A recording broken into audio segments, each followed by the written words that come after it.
The air over the English Channel hung heavy with an almost suffocating, thick sense of impending tension. The vast Allied armada prepared for the most ambitious amphibious assault in all of human history. General Eisenhower stood amidst a sprawling sea of tactical maps and visibly nervous, high-ranking military commanders. He understood clearly that the ultimate fate of Western Europe rested entirely upon Operation Overlord's success. As the first pale light of the 6th of June 1944 finally touched the distant, jagged, gray horizon line, thousands of massive transport ships and small landing craft surged forward toward the fortified Normandy beaches. Young soldiers, clutching their heavy rifles with white-knuckled intensity, stared intently into the thick, swirling mist. They braced themselves for the inevitable, violent collision with the formidable, concrete-reinforced German Atlantic Wall defenses. The profound silence of the early dawn was suddenly shattered by the deafening roar of naval artillery. The low, rhythmic hum of airborne divisions descending behind enemy lines filled the cold morning air. This was the singular moment of reckoning,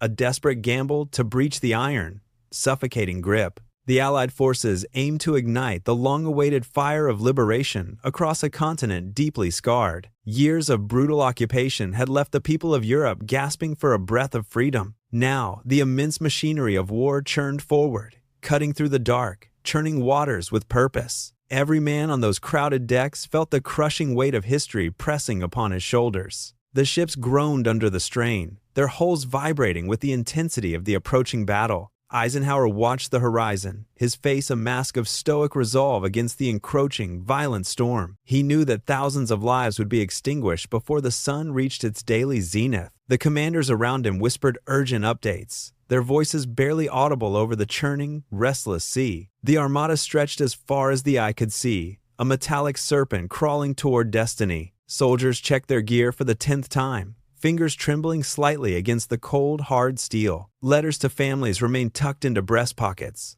Silent prayers whispered into the damp, salty wind. The mist began to thin, revealing the dark, ominous silhouette of the French coastline looming ahead. German bunkers waited in the shadows, their guns trained on the narrow, exposed strips of sand. The roar of the naval guns intensified, lighting up the sky with flashes of brilliant orange.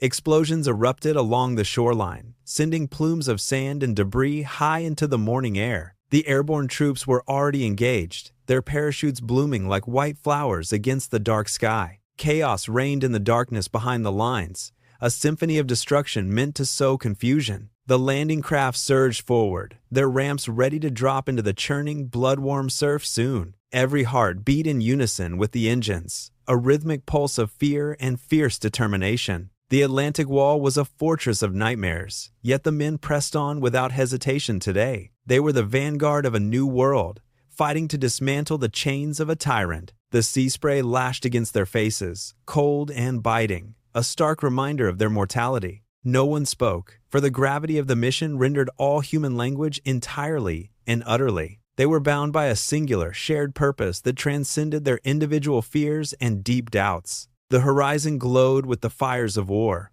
a sunrise unlike any they had ever witnessed. The landing craft hit the sand with a jarring thud, the sound echoing across the beach. Ramps dropped, and the men surged forward into the surf, their boots sinking into the wet. Machine gun fire raked the water, turning the calm tide into a churning, crimson-stained killing field. Yet they did not falter, moving through the wall of lead with a grim, steady resolve. The liberation of Europe had begun in earnest, forged in the fires of this desperate assault. Each step forward was a victory against the darkness that had consumed the continent for years. The air was thick with the scent of cordite and the metallic tang of fresh blood. Men fell, but their comrades stepped over them, eyes fixed on the concrete bunkers above them. The iron grip of the Third Reich was finally being challenged by the weight of freedom. The roar of the battle drowned out the cries of the wounded and the dying men. It was a brutal, necessary sacrifice to ensure that the light of liberty would not perish. The Allied Armada continued to pour its strength onto the beaches,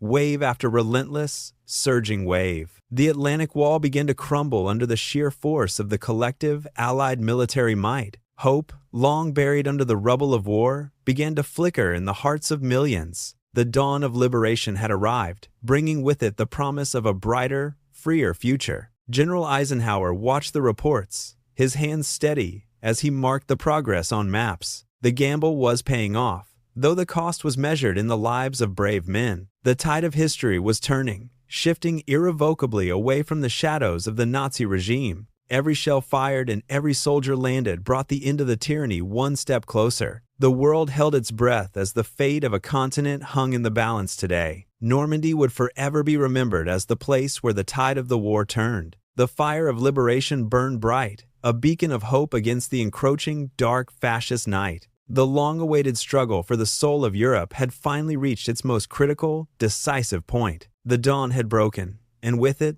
the long, dark night of occupation began to fade. Following the initial airborne descent, the beaches of Omaha and Utah became scenes of unimaginable chaos. Allied forces fought with desperate intensity to establish a precarious foothold against the entrenched German defenses. Despite heavy casualties and the overwhelming weight of enemy fire, the soldiers pushed forward through surf. They were driven by the singular, burning purpose of reclaiming freedom for the oppressed nations of Europe. Bullets hissed through the salty air, kicking up plumes of wet sand around the advancing infantrymen. Officers shouted orders over the deafening roar of artillery that shook the very foundations of the earth. Men scrambled over the jagged obstacles, seeking any sliver of cover from the relentless German machine guns. The water turned a deep, haunting crimson as the tide surged against the battered, metallic landing craft. Yet, the resolve of the Allied troops remained unshaken, even as their comrades fell beside them daily. They crawled through the barbed wire, their eyes fixed on the concrete bunkers looming above the bluffs.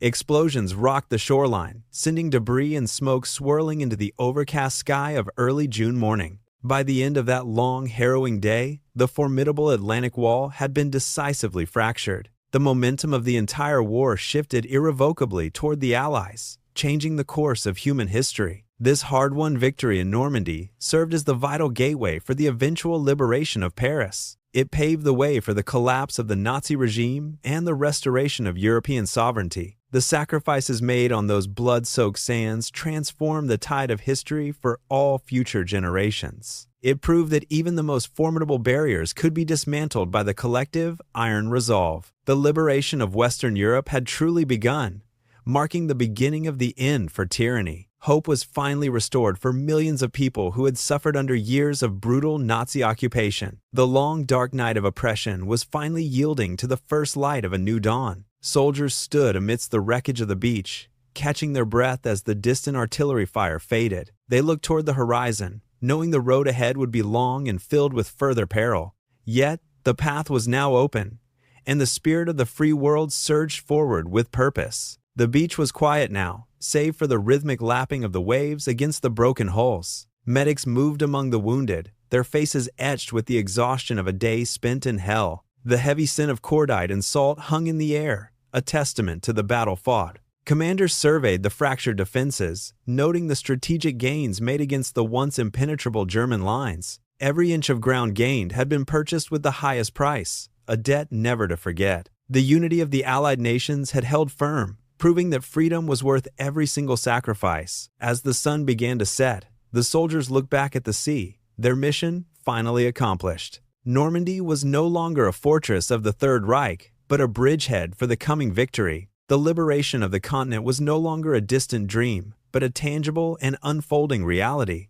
Millions of souls across Europe waited in the shadows, listening for the sound of approaching Allied boots. The tide had turned, and the iron grip of the enemy was slipping away into the past. History would record this day as the moment the world began to reclaim its stolen, precious freedom. The soldiers rested on the sand, their thoughts turning to home and the families they fought for. They were the architects of a new future, forged in the fires of the most brutal conflict. The silence of the evening was a stark contrast to the thunderous violence of the morning hours. They had faced the impossible and emerged victorious, standing tall against the darkness of the regime. The liberation of Western Europe was now a certainty, a promise written in the blood of heroes. As the stars appeared, the soldiers felt the weight of their duty, yet their spirits were light. The world was changing, and they were the ones who had dared to ignite the vital spark. The beach was a graveyard, but it was also the cradle of a new, free European future. They had breached the wall, and now the march toward Berlin could finally begin in earnest today. The memory of this day would echo through the ages, a beacon of courage for all time. The soldiers stood up, gathering their gear, ready to move inland toward the heart of the enemy. Their journey was far from over, but the hardest part of the struggle was now behind them. They marched forward into the gathering dusk, their shadows stretching long across the liberated, sandy French coast. The liberation of France was the first step toward a world finally free from the Nazi shadow. They moved with purpose, each step a testament to the resilience of the human heart and spirit. The war would continue, but the outcome was now clear to all who witnessed the day's events. The Allied forces were a force of nature, unstoppable and driven by the cause of true justice. They carried the hopes of a continent on their shoulders, moving steadily toward the final, ultimate victory. The night air was cool, but the fire of liberation burned bright within every single soldier's heart. They were the vanguard of a new era, the heralds of peace after years of total war. The beaches were left behind, but the legacy of the landing would live on forever in history. They marched on, leaving the ghosts of the fallen to watch over the shore they had won. The path ahead was clear, and the destiny of the free world was finally in their hands. They were the liberators, the men who broke the chains and restored the light to the world. The dawn of liberation had arrived, and the world would never be the same again for anyone.